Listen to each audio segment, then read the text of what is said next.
What is salvation as per Hinduism? The Hindu concept of salvation is different from other religious concepts of salvation. There is no penalty for sin to be saved from in Hinduism. Rather, for Hindu, one is saved from samsara or eternal cycle of reincarnation. Samsara is the eternal cycle of existence, birth, death, and rebirth or reincarnation, which the Atman, that means the soul, undergoes. This cycle is governed by the law of karma, whereby good and bad deeds are duly rewarded.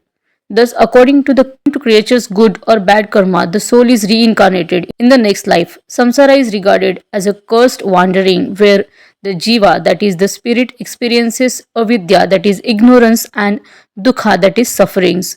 Thus, the goal is to be emancipated from the cycle of death and rebirth. This is attaining moksha, that is liberation. This state of moksha is one where the Atman is free from contaminations of attachments and affections of this world, finding its true identity as Brahman, that is God or ultimate reality.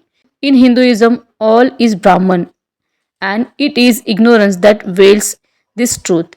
It is this truth that is to be realized to attain moksha. Thus, the self actualized state of consciousness, being free from ignorance and suffering to experience the transcendent oneness with Brahman, is salvation. Thus, moksha is the ultimate aim of life. Hinduism claims many margas, that is, paths for salvation. The three classical paths are Jnana Yoga, that is, way of knowledge. Second is Karma Yoga, way of action.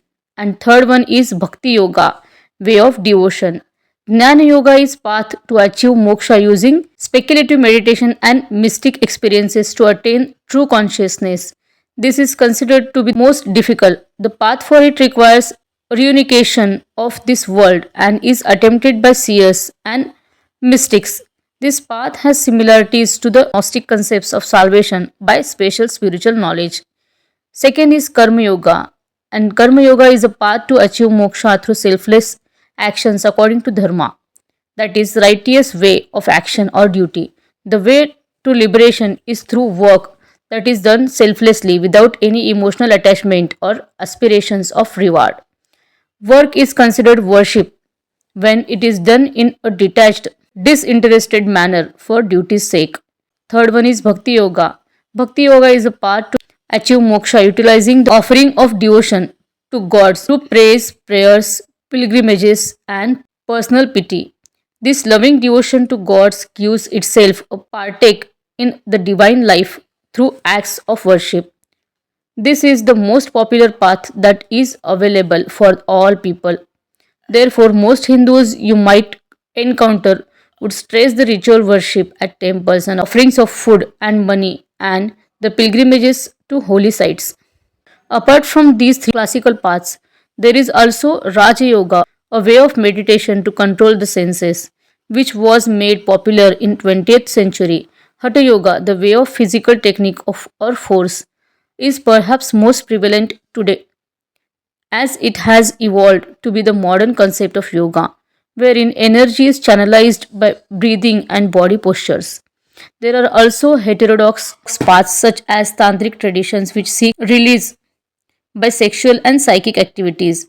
It is these paths that gain popularity in West in various forms during the countercultural movement in 1960s. Today, many modern Hindu gurus and spiritual leaders promote their various paths to attain the same. So, this was about the salvation in Hinduism. If you like the video, do subscribe the channel, like, share, and comment. Thank you.